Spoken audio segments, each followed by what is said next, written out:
Ayan, buuin na natin tong Corto Duo.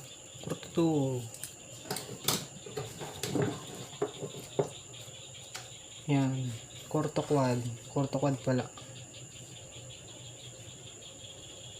Corto Quad, meron siyang RAM na 2 gig. Yung board niya LGA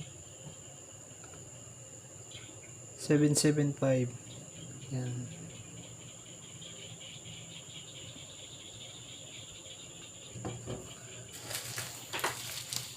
HDD 220D.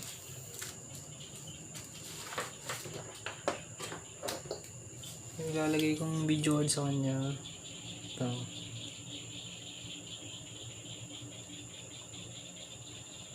HD6 450. Kita ba? Ayan, basta. Kuha natin kalit dito sa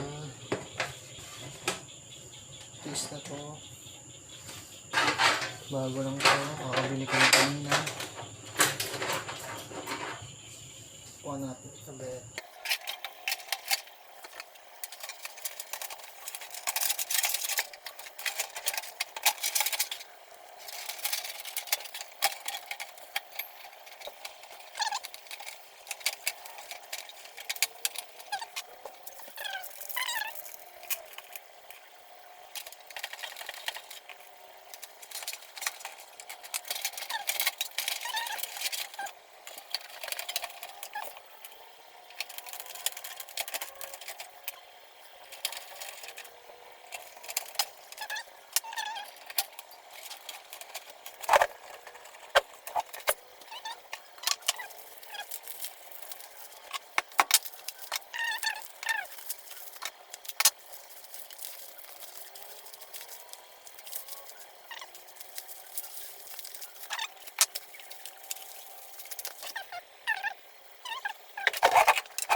Yan, installing ni OS. Waitings na lang tayo.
Natapos na ako mag-install ng OS tsaka ng drivers niya. Try ko mag-install ng Valorant kung tatakbo to sa CortoQuad natin.